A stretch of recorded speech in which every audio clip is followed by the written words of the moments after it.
You're listening to Changing Reality. Changing Reality, where we bend reality all across the world. Only on WQHS Radio.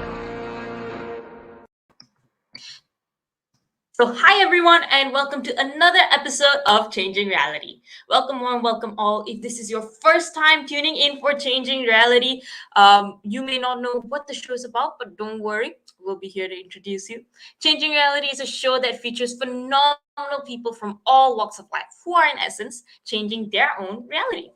And we'll be hanging out and interviewing social change makers, entrepreneurs, business owners, to even artists, musicians, thought leaders, industry owners, and much more.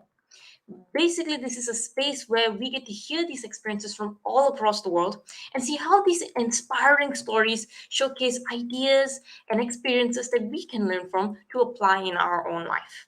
And I wanted to do this show simply because I feel like there are a lot of people out there who do phenomenal things and make waves in the lives of others. And I'm super passionate about learning how these people are changing the world in their own capacity and sharing those stories out there so that others can be inspired to do the same. To show you how much I believe in the power of stories, personally, I actually founded and run a youth movement called Ascendance in Malaysia, which is where I'm from, that collaborates with global organizations in over 28 different countries to help provide an alternative education platform for any student who wants to change their reality.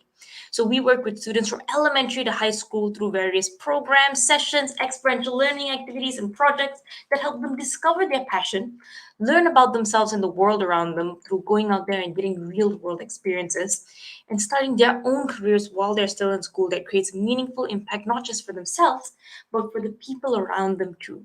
And to date, we've been fortunate to work with over 35,000 students in 970 communities, and have incubated countless number of student-run projects and social enterprises run by students aged 8 to 25 years old, hence helping everyday students change their reality.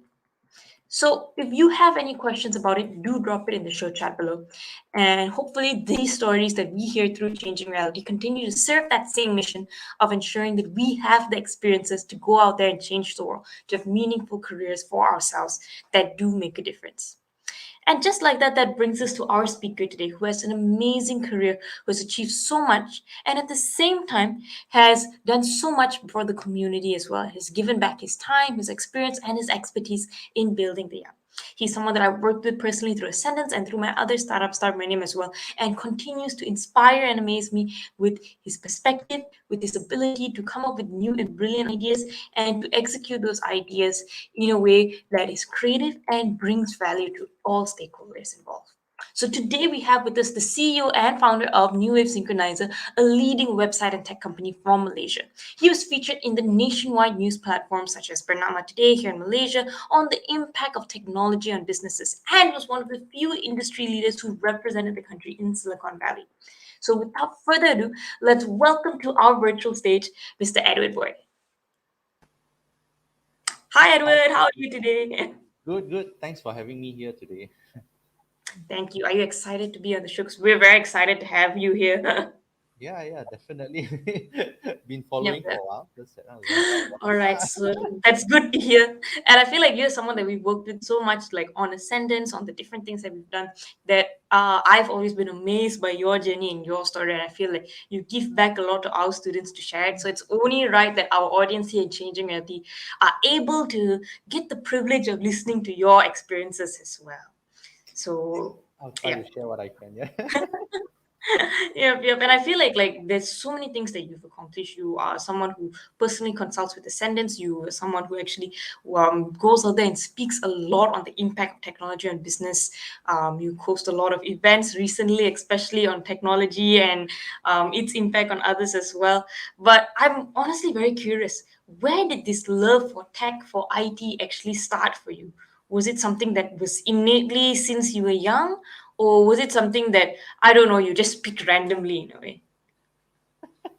I wish it was like just inside, just one inject, and then I got all the Or press the button, then ting ting, yeah, all the yeah. and or download everything, and then we're done. But it actually started when I was much younger. I guess it came from my dad lah, because he was working with telecom. Yeah, telecom Malaysia. Telecom basically it's like how do we tell the public about telecom? our our basically they handle all the communication basically in Malaysia, and my dad is doing all the IT or tech related things in it, and I guess from when I was young, looking at him bringing back the computer, and then I was curious, what is this box? When I was very young that time, he brought back this 386 or 486. I don't know anyone know about that. That's the computer, and basically that is where I start knowing what is this computer about, and I guess that is where the seed was planted in me, like in that sense that I, I saw what is computer from there. Okay. So it was from my dad, lah. I guess. I like how you describe that first computer as a box, Edward, because that's not what I think of when I look at computers today. So, at what age did you actually start, like, I don't know, trying it out for yourself and engaging with it, with this box that you had in a way? Because I think it's much more complicated at that point of time than it is now, actually, right? To serve, to code, to do all of these things. Okay, basically when we got it at the time, right? Of course, out of curiosity, as a kid you look for what can we play first, or what is there any games involved, and so happened there was. But that those days the games are like all pixels, not as nice as today. So it's all pixel game. Pixel game is like it's just dot dot dot, and as long as it's black and white. So that sort of got the interest on me and playing with it. And then after that, and that time don't have that many antivirus. And then my dad taught me how to find the virus or scan the virus on computer. So that's like, oh, I need to know all this so that I can continue playing the game. so, so from there, I learned about all this, like the which is RAM. He showed me on the hardware stuff, and also the software, and how to fix the ways. Last time you have to use command. I don't know, command prompt to enter into the computer. I don't know you heard of that or not. But basically, it's all black and white, and basically you just need to log in and and it's all text. It's not like Windows. Have to click here and there. So we have to learn how to code in a way to use the computer. Okay, you're breaking my heart here, Edward. Okay, so playing games and all of that. I'm sure a lot of our students who play games or love gaming are going to fall in love with this story. But where did you go from there, in a sense, from transitioning to gaming to thinking you may want to have a career in this industry? I guess along the way, when I am progressing, when you grow up, I go to my friend place study. I say, "Oh, got computers." So I ask them about it, and then I explore computers from my friends, and then yeah, we of course one part of it to play the game again, and then when they have problem, oh, come, I help you fix it, so I also can play the game. So that's where I find those issues on that PC. That I go back and ask my dad again how to fix this, how to fix it, and then when we go back again the next round to study, and then we Like, fix the computer again, yeah, so we can play our okay, game. so a lot of So studying. yeah, Okay, got it. combination. All right. Balance. That's what ascendants also talk about, right? Having the balance, right? Study and have our career. So my career in that way is like, oh, I will need to fix the motivation to fix the computer so that I can continue playing.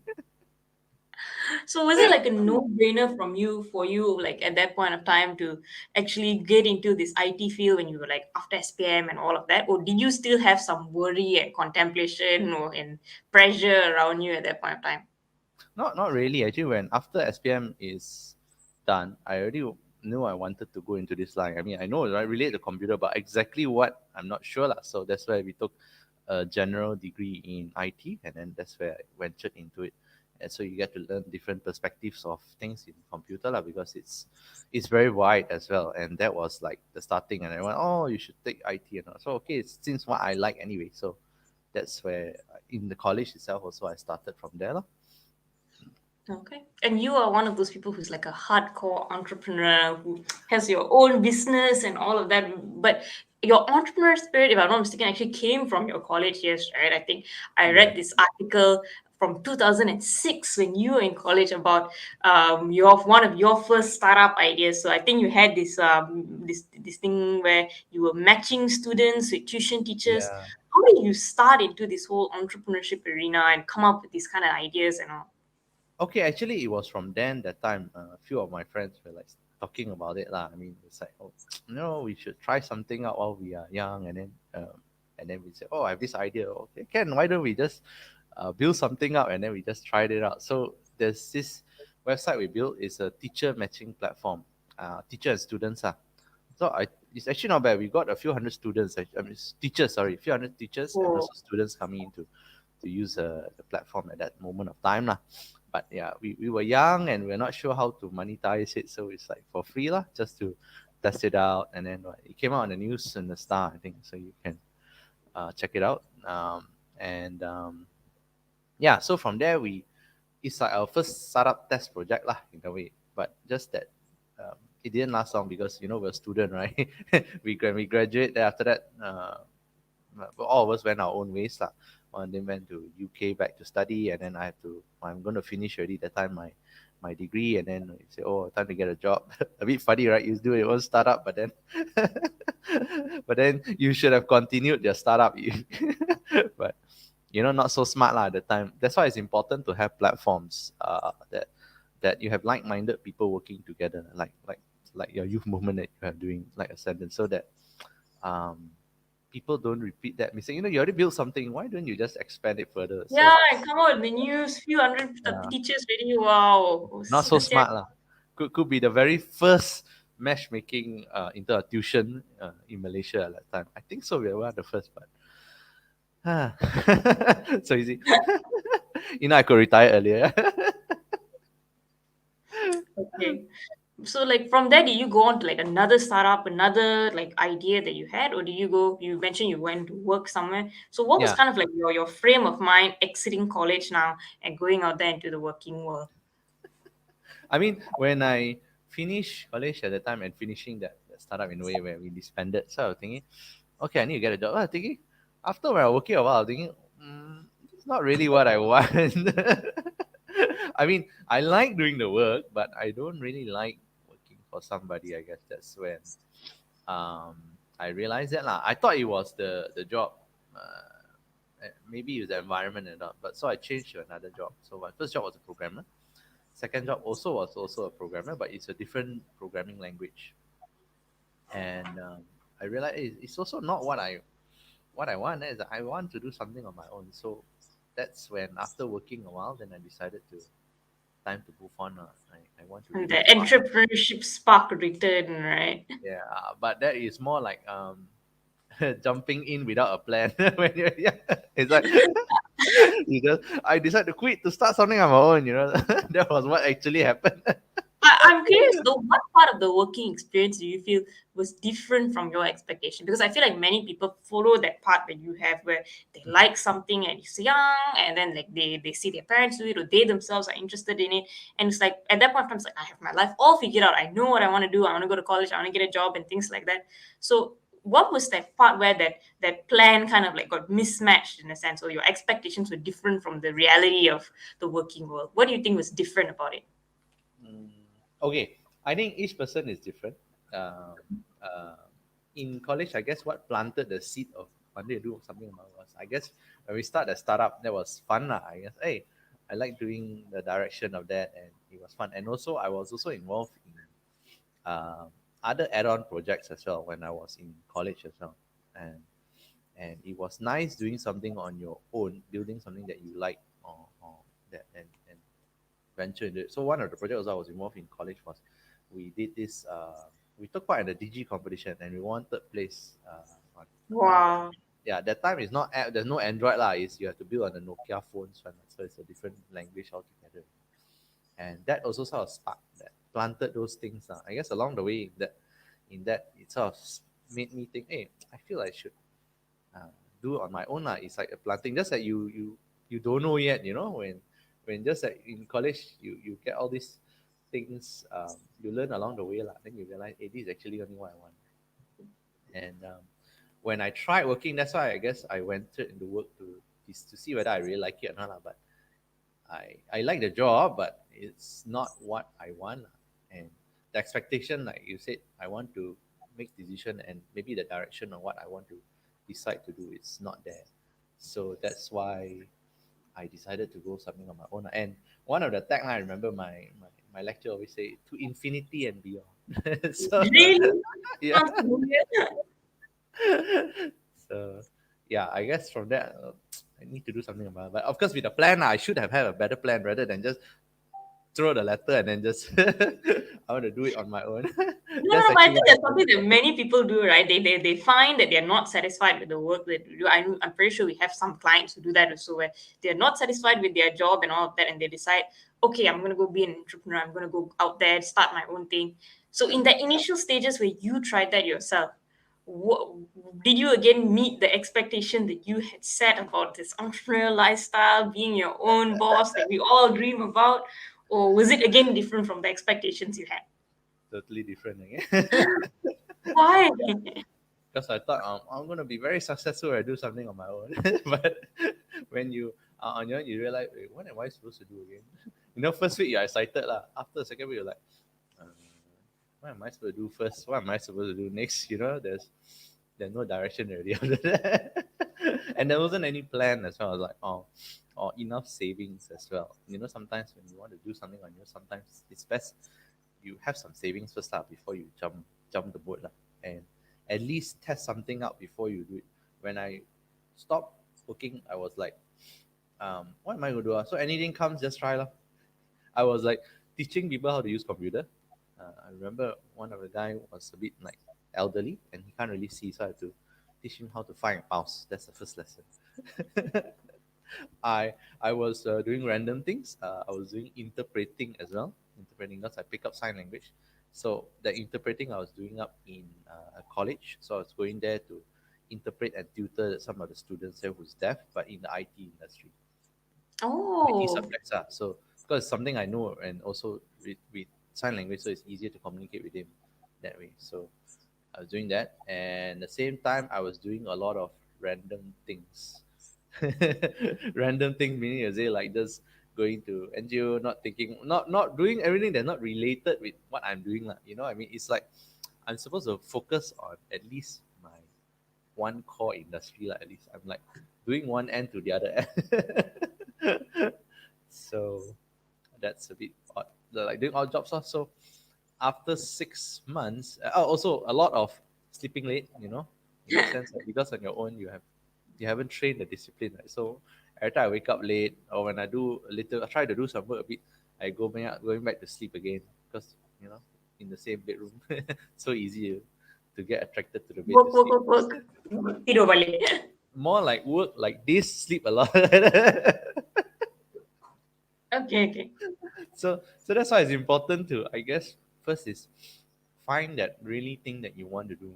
You're not um, at least experimenting it if those who are working right now and you want to go something on your own, so that you um, you're able to find that thing instead of just jumping the boat just like that.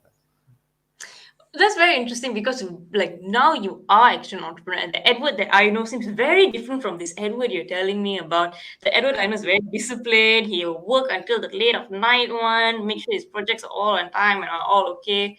So, and he definitely is focused. He definitely has like the stuff that he prioritized, and that's one of the main reasons why I feel like you have been successful. So like in hindsight, in a sense, what do you think like for like was the difference between then and now in a way? That What are you? Yeah, because like the story you're telling me sounds like a different person, Edward, from the Edward that I know. So like, what were the main things that you think you have changed in yourself that enabled you now to be a better entrepreneur than when you had your first attempt, in a sense? I think jumping in without a plan, it's like what's that word? It's like um yeah, it's basically just bulldozing through lah without thinking much about it. And I think it's important to at least have some sort of plan and savings lah. Otherwise, you get desperate. When you get desperate, sometimes you're not thinking straight as well. So I guess that's one issue. And second is that I if you're on your own, it's very difficult lah. So that's where having the environment and also people who are like-minded people who are entrepreneurs, just like the ET ideas that we are in, basically a business incubation. That's where we found out later. I found about it. That's where it started that journey from there lah. In terms of discovering what I like, focusing more specifically in terms of it because IT is so wide, right? That's how I was doing teaching people how to use computer, interpreting at the same time, going to college. So it's like all over the place. And like from that first attempt, in a sense, you mentioned that you had to go back to working and also what, like, tell us a bit about like your frame of mind at that point of time where you had to go back and get a job and things like how were you feeling and what did you do from there? Like where do you even go from there? Felt like a failure. Lah. It's like after 6 months, I'm so short only. Yeah, the entrepreneurship lasted 6 months. I think 6 to 8 months.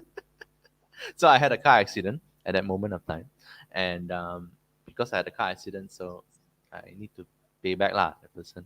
So that's when I forced to get back a job, and somehow so because of that, I need to borrow some money also lah from my parents at that time.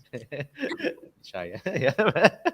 But anyway, that's what happened, and then I went back to job in recruitment. The idea was that because it's a small company, I will be able to learn how to run a small company. And from because it's Mm, recruitment, I thought I'll be able to see which specific industry will suit me better in yeah, the okay, IT line that's nice. because they specialize in IT recruitment. So I'm like, perfect. And that's when I joined that company and learned more about recruitment lah. But it's a different experience as well.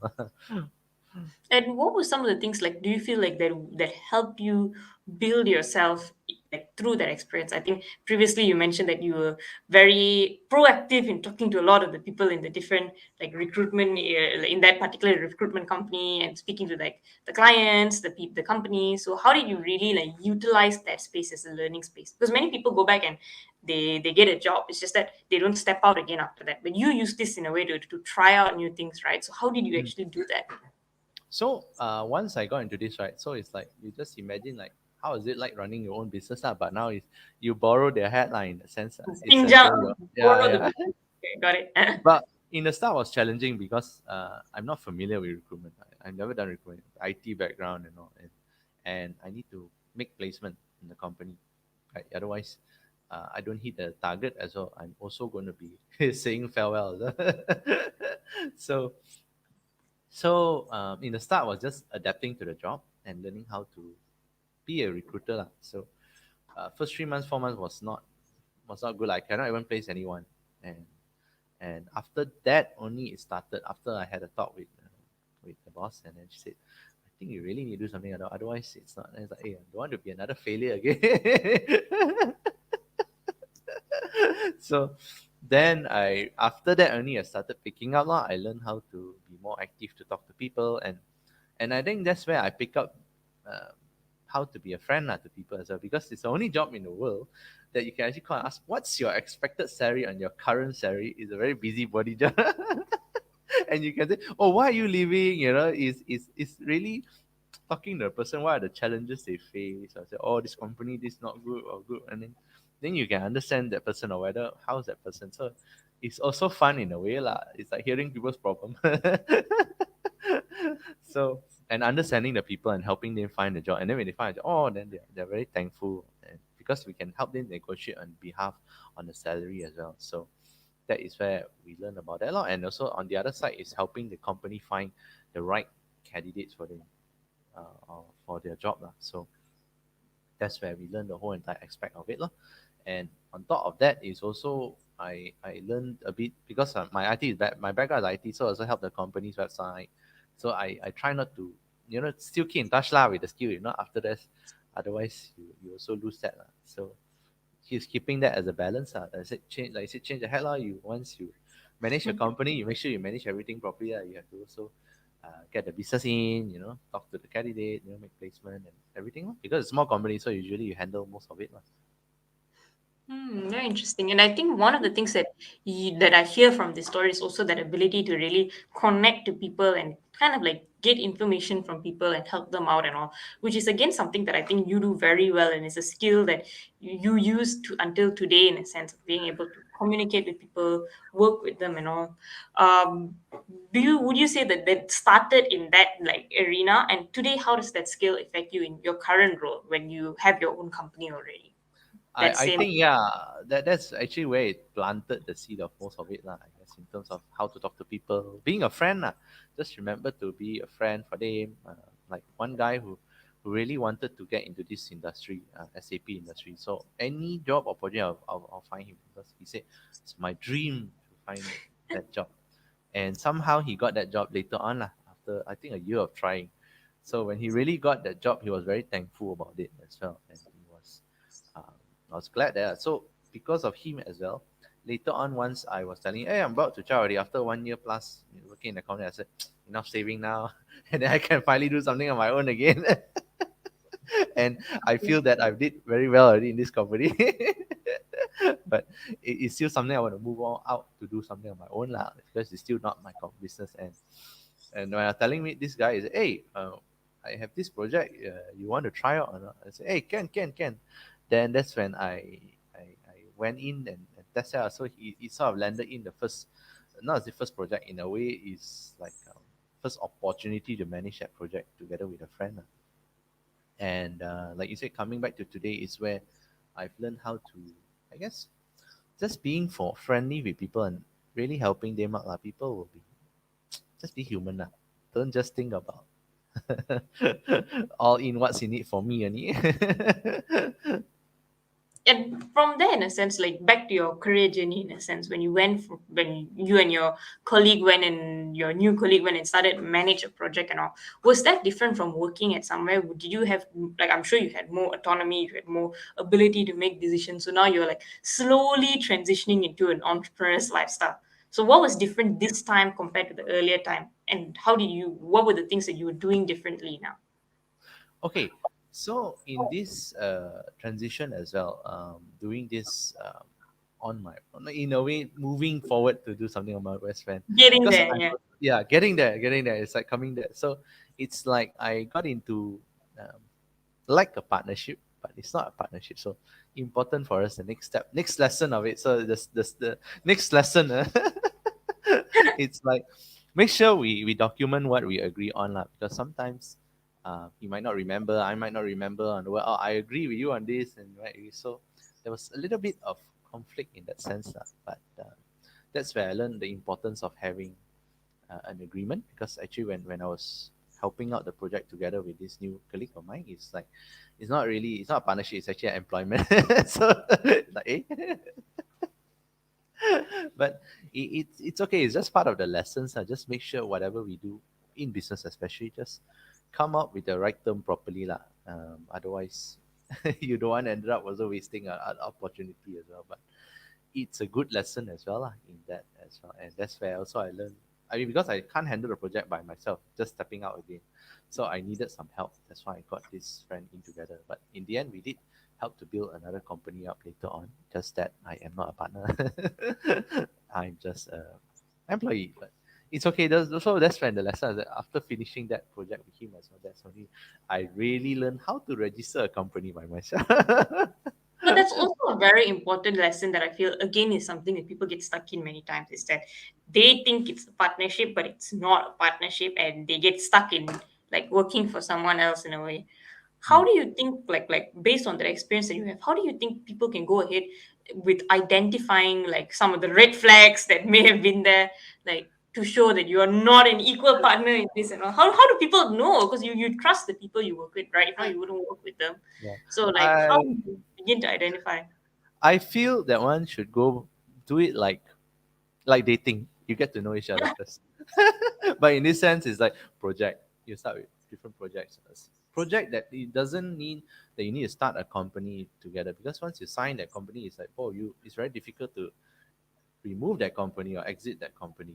That's the marriage of the Yeah, that's like you already signed the document that you are married for life, till death do us apart. So don't jump into that. But that's why I think the concept of dating works first, then only you go into that. So I guess if you test out the project together, it's like, get to know each other a bit better, try a few rounds of dating if you want, in terms of the project. And if things work well and you feel that this person is someone you can trust, and you can split the thing fairly and all in terms of the job scope and all, then only move forward towards as a company, because you can always work together on a project first, a small project, then you get bigger and bigger, but doesn't mean you need to form a company first. So from there, once you're only more comfortable, then only you can decide to form that partnership with that person. Okay, that's very very nice. The interesting analogy, but I think an applicable analogy. Okay, and like in your situation, how did you get out of that situation of not being an equal partner and going out there and starting something on your own from there? I think I just be honest and make sure that I finish what I'm supposed to be done first for that project. So once that we enter into a project to settle this, it was like a a government project in a way. So that government project, we were supposed to make some placement of students. And we finished that whole thing off, and then that's when I decided, okay, that's time to move on, because I still want to do something on my own. Now I'm not. So just be honest. I mean, but I'll settle, make sure that all my responsibilities, and just make sure everything is handled properly back to them, and then just move on from there lah. That's it. I mean, just make sure, how you say it, part peacefully, not because you never know. Yeah, but like again, now you are now fully stepping into the entrepreneurship role and things like that. This was around the time you also met ET Ideas, right? The business incubator platform where I met you many years later. But like at this point in the story, in a sense, how did you come across ET Ideas? How did you come across like this platform in a way? And how did that change the way you looked at entrepreneurship and you went about starting your business? Actually, I think ETI just came about when I was in the period of transitioning from that recruitment part towards the partnership part. So from there itself, it was the starting of it lah. Sorry, in terms of me discovering what is ET ideas and also learning about it. And sorry, excuse me. So basically, um, sorry, what's your question again? Sorry. How did you meet ET Ideas? How did you get involved with them? And how did that change the way that you were as an entrepreneur? Oh, okay. I met ET ideas through one of the founder's book. It's a Seven Basic Laws of Nature. So I was looking for an answer also at that period of time when I was You're looking for an answer, okay? yeah. But it's more like finding out again, that sometimes we have this, our heart sometimes will speak to us. So I was hungry for something, but I wasn't sure what is that. So I was just really going all around looking for it, and somehow it came across his book, and they have this. He has this program that he have that now is known as Be at Your Best. It's still available, but it's just handled by another person. Um, and from that program, that's where I found out clearer, at least. Sometimes we're like onion, we have to peel part by part until right in the center. It's like, okay, that's what it is. And after it was that transition, I guess after that partnership period and finishing, then only as okay, let's really register something on my own, and finally that's where the steps where I am being guided by a mentor, lah, which is Lango, and that is how in a way Newwave started lah, from then that time itself already. But it's not a one shot like that. It's still a journey, because after that we still experiment a few more things before actually moving into website. I was doing random stuff again, coming back, relearning again, because IT is so wide at that time, and we're not sure which business to be focusing on. And the first thing I did was selling tennis rackets online at that moment. I found a Tennis class, rackets, yeah, okay. and then was Only selling it. tennis rackets. Yeah, tennis racket and tennis ball, but it wasn't enough to sustain, and we decided to move on from there lah. We got another opportunity with the project where they're selling a lifestyle card. They were doing very well in the telemarketing, I mean, it's on a call basis, but online, not they haven't really established anything. So I thought it should work the same. I mean, once we set up online, we should be able to sell as much as how much they made a lot doing telemarketing. So we got a year contract, set up the whole set, the website and all that. But the sale only one only after that, which is me. So that 1 year was again trying, trying, and like, okay, I need to move on again from this because that didn't really work out. But after that, it's like, because I was like, hey, wait a minute, I've been doing website for people, right? Then someone suddenly called me and said, hey, I need help on this website. It's a friend's father. So I said, oh, okay, can. Then I tried also that check finally I can open up my own official bank account. Before that I was just using up saving and all. And then finally that company account finally started, and then that's when we say, hey, why not just do website and focus on website first? And how important is that phase for you, that phase of exploring different things until finally finding the right thing for you? Do you think that there was benefit in that experience? So, That definitely. I mean, sometimes we feel that it's a waste of time, but actually, it's not. It's actually what builds us. The things when you look back, right? If I wouldn't have taken this step, I wouldn't know that I would be taking. I would be focusing on website. I'll probably be doing something else if I didn't take that step of testing different things out. But once you click that one, hey, this seems to be the one that will work for me, and it, it really did work for me lah after that. But again, you need to take the first step to try. Otherwise, you won't know. and having that right combination of experiences, right? You know, Yes, yes. Because sometimes from that mistakes you make, or sometimes from that experiment you did, then you know, oh, okay, this works well for me. okay. Cool, cool. So from there, also you mentioned like you had a mentor, which is different from previously. You had someone to guide you in this whole process a bit more than your previous attempt at entrepreneurship. How was having a mentor different from, or maybe we should start with how do you get a mentor in a sense? I know you mentioned you read the book, but like many people read books. I read lots of books, but they don't want to like. But it's not like I know them personally. So how did you go about finding a mentor for you? And Mhm. how did that change like your experience as an entrepreneur?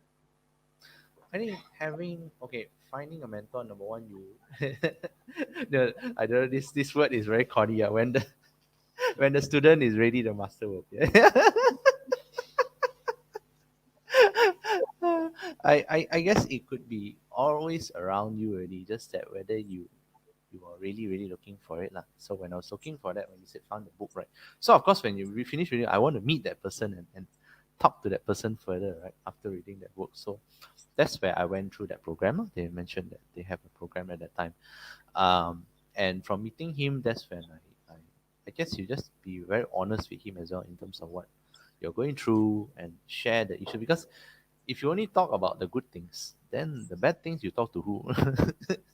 Then I don't think there's a point to get a mentor, right? Of course, when you have issues, then you try to share as much as you can on that. Lah. Sometimes, yes, it's very hard or very shy to say about it, but it is still something we need to learn to express that out, lah, because then otherwise, what's the point then having a mentor, right? If you're perfect, then we don't need. Yeah, and sometimes it's also to brainstorm ideas as well, and also to see what works again. Because if we are inside, sometimes we are viewed from an inside perspective. We cannot see what's on the outside or what's the issues around us. So having someone on with this together, it's always better, lah. But it could also be peers, or also you're out there, someone who could be sharing same passion or same ideas as you, or also someone who is um, uh, moving in the same direction as you. Sometimes it's good to have this sharing and openness on the issues we all face and all, to find a solution. At the end, it's just getting the solution and move forward. All right. And how did from there you move to like starting your business? You mentioned that first client you had was your friend's father who helped you out and was like the first website client. From there, once you decided, okay, I'm going to focus on this, I'm going to work on this. Where do you go about getting your newer clients? Where do you go about like finding the people to actually like take up your services in a way? I don't think like you did you call up all your friends' parents and like, do you need a website too? Or like what was the next step? Yeah, marketing was a challenge, of course. That's when I learned about um, networking. One thing, I joined basically a business group lah, at that moment of time. That's where I learned about learn how to network with people, exchange business cards, what uh, share with them what I'm doing, and then after that, um, just learn from there, because it's a continuously place where you will always be go and to share about your business and also exchange contacts and all lah. So from there, that's a start. But I realized I cannot be doing it all the while, because you have to do your marketing yourself, you have to do your development yourself, you also have to do maintenance yourself, and you have to also speak to the client again and follow ups and all those kind of things. So one person alone is very very challenging. But that's where the start of it. And the breaking point of me to try to do something, not say something, I have to change how I do things is when one of the client actually we mess up the whole project and we have to refund the money of the project lah. That's when we are like, oh, I think I need to do something, otherwise we're gonna be refunding everything and we will be broke again. So one of the client really actually demanded a refund and we had to return the money because we didn't deliver the project, we cannot finish it and all that. And I don't know how to handle it as well lah at that moment of time. So on the spot, I sort of agreed to it. But after that, I learned, only I shared with my mentor. I said, you should actually, talk, negotiate. And oh yeah. I was like in a panic lah. I guess. So from there, then I was like, okay, I cannot keep doing this anymore already. I need to do something. So that's why I learned to position ourselves a little bit different, although we do website, but we start working closely with more of agencies, people who have their own pool of clients, and we become like their outsource arm for website development and also later on digital marketing, so that they don't have to set up their own web department. And again, it's expensive to hire developers, so I decided to go in that direction, and that seems to work much better in terms of the marketing. The marketing aspect is handled like at least, and we just focus on the back support and the development and yeah, that's how we change a bit after that mistake that we make. Well, that's pretty interesting. How did you discover, like, how did you go about finding that niche in a sense of working with these clients, with these agency clients, in a way that give you like more of the like projects and all of that? Because that's pretty smart in a sense. But how do you figure that out? Actually, most of the time, when I meet them, they were already in trouble. Why? Like they were facing some issue to deliver something already at that moment of time. I think most of it I met like that. So we made sure we delivered for them like, when they're facing that issue and help them out that period of time. And that built that trust from there lah. So a few of them had those issues like, oh, suddenly I know it's a bit last minute, so you just work a little bit hard to help them. And then after that it built that long-term relationship with them lah, in that sense. So yeah, I guess just being again helpful and also finding the specific companies. Okay, okay. And like that is something that I see you do in your business today as well. Today you have so many clients, you have hundreds of over clients. And like for each client, you seem to really give your best and like try to go the extra mile to be their friend, to find solutions for the issues that they're facing and all. So why is that important? Why is it important to kind of like have that personal connection with your clients? And how has that benefited your business? I think overall, yes, business is always, people say business, but we forget they are also human. Sometimes humans who have their own problems behind as well. And sometimes when we have problems, we become irrational. But if we don't sort out that problem, then it's not going to solve whatever you're heading through.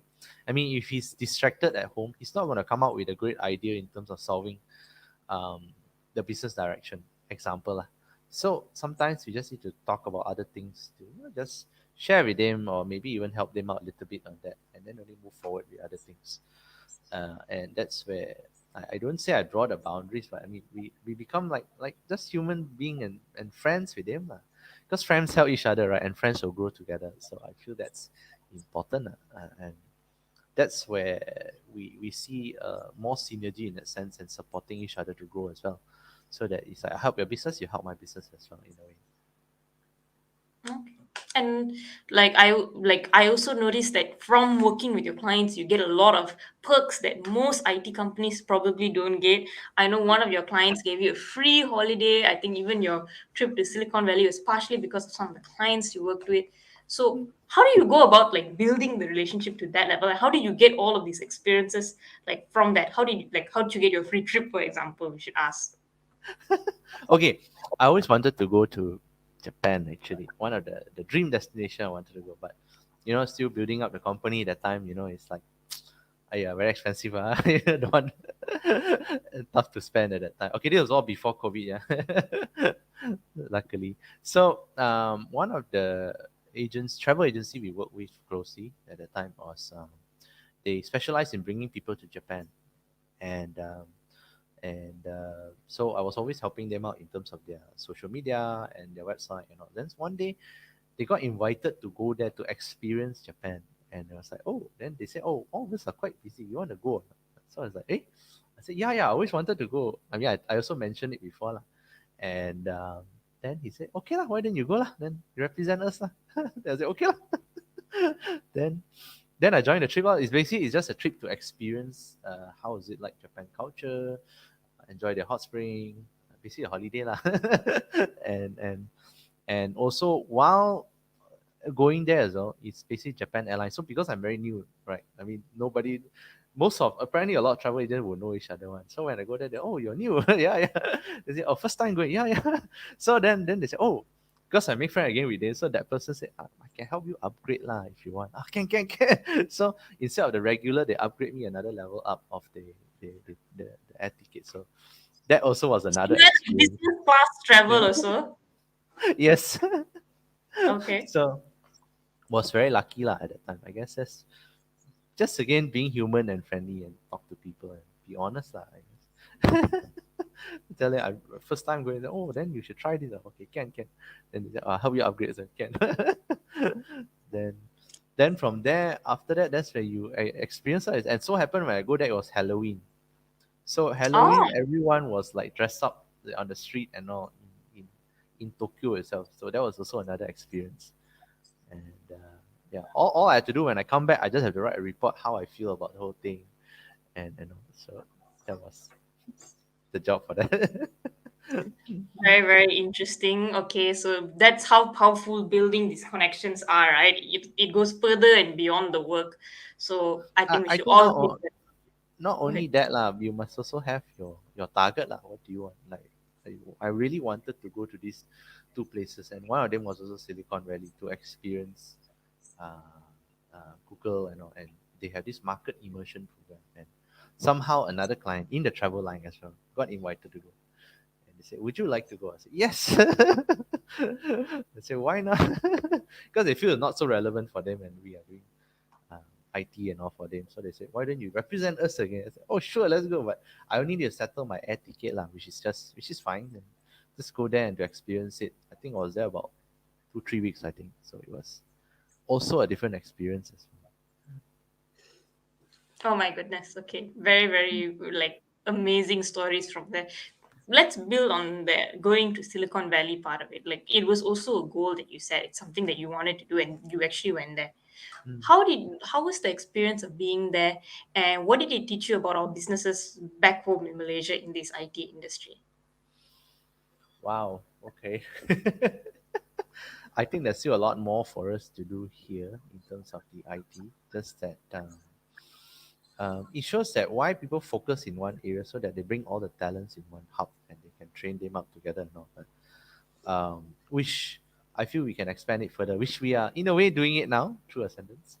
So where we develop the talents from young first so that they start young and they pick it up much faster, which I feel that is really working like in a way. That's where it ties back into how we work with the young as well, in the sense that starting from young, it's never all about you must get a degree first and all. But okay, I'm not saying I'm condemning that, but you should start from young learning so that you already know your passion and you already develop the skill set faster, so that when you are growing up, you can focus it stronger and all, so that you you become a specialty in that faster as well. So I think from young it's just all about balance. So I think from there I've learned that also people they don't hire people based on your qualification as long as you can do it.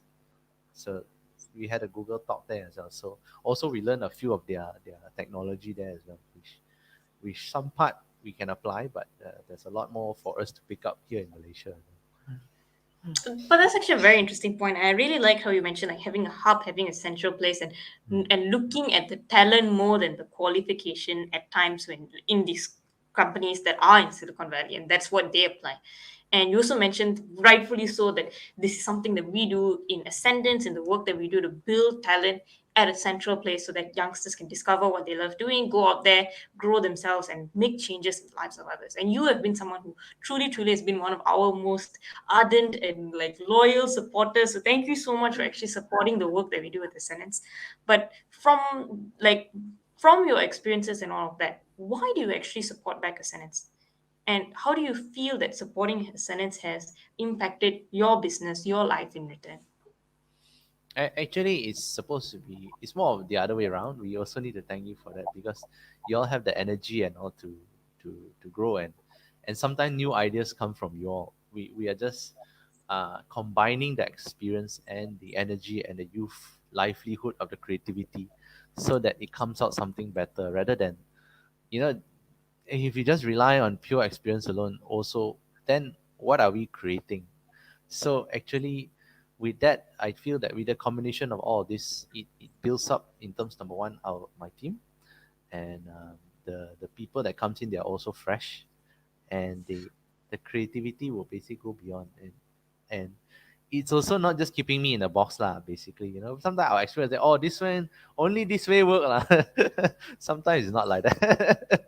Sometimes when you discover new things that you just need to be refined further, and together we probably can do it better from that, meaning young and the old together, and also coming up with something new lah. So I feel that is where business will grow, because and the youth is always the lifeline of the business. If you are not getting new people involved in your business, then your business is going to go off, right? And if you don't start doing as soon as you can, then the older you are, the bigger the gap as well, and you will not be able to get in touch with them further, because otherwise the gap is too far already. That's why it's important to start working first together young. Yeah, mistakes are meant to be made. Made so many mistakes, right, on myself.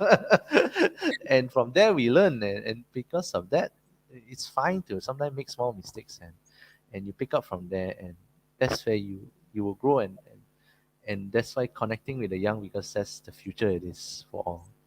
That's my take on that. For all of the students out there who are aspiring entrepreneurs, especially in this IT, in this tech field, what would your message to them be on how they can break through this and how they can do it in the right way? In a sense, you've tried it out today, you're extremely successful, but you've had that rocky path and that journey. If you could do things differently as someone who loves this industry, wants to be an entrepreneur, what would you tell them in a way? Mm, I feel um, you have the energy and the creativity when you're young. Don't be afraid to try new things, and you should try as young as you can, because your age is not your limit. Actually, it's just your mindset is a limit. So once you find that when you're young, and you create the habit of trying new things when you're young, so that when you're older you are braver to try new things as well. Otherwise, you are too cocoon up when you grow too old already. If you're all conform to uh, the strict rule or strict path only, then how are you going to grow further? If you don't learn to grow when you're young, then when you're going to learn to grow when you're too old already? You're too fixed in the mindset already. So starting from young is always the best, and start finding out what you're supposed to be doing or your passion from young. You just Google and try now. It's so easy to reach it out, and start projects when you're young as well. Get involved with as many youth movement as you can, like Ascendance and wherever you all are, and uh, and you are basically the future. Like, just don't be afraid to try and keep going at it. Even if you fail, just keep going and going until you get where you are. And of course, a Okay. balance on your studies as well. Don't forget that as well. Okay, okay, you not not mentioned that not earlier. dropping everything out. Yeah. No, but very well said. And also, earlier you mentioned on the benefits to you and to companies and why we should work with the young in a sense. So maybe we can end a little bit to all the business owners out there. What are your words of wisdoms for them in a way? What do you feel they should be doing? I think work with the young, not direct the young. Work with the young, meaning to say is you really work hand in hand with them, not you standing up there and say, you do this, do this, follow this only, you don't do anything else. That's not working. But also must let him try and experiment things, and together give them that free hand a little bit, but also be there to support them. So that could be a new division of your business and a growth for you as well if you are into business. In terms of if it's a company, corporate, again, fine, always have a path for the youth to join in, and always let them try new things up, because if not, the company will be too stagnant already.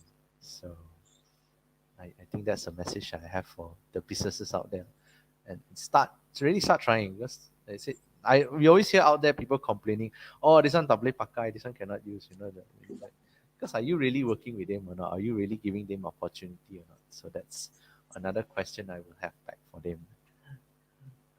Yep. And for all the companies out there who want to know how you can start working with the young, I know it's like, where do I find the young? How do I talk to them and all of that? So there we do have ascendants, we do have our corporate partners such as Edward, who actually work with us to engage Gen Z, to engage the younger generations on your business, on your industry in a sense. So that on one side, the students can get exposure to your industry and the work that you do. And on the other side, you get in touch with the young and you get their freshest ideas, you get their experiences as well. And you get to see what they are actually looking for. So if you want to know more about getting in touch with the young, working with ascendants and the other stuff that we do feel free to contact me, or even Edward actually, who is one of our corporate partners, on how you can get started and get involved in the work that we do.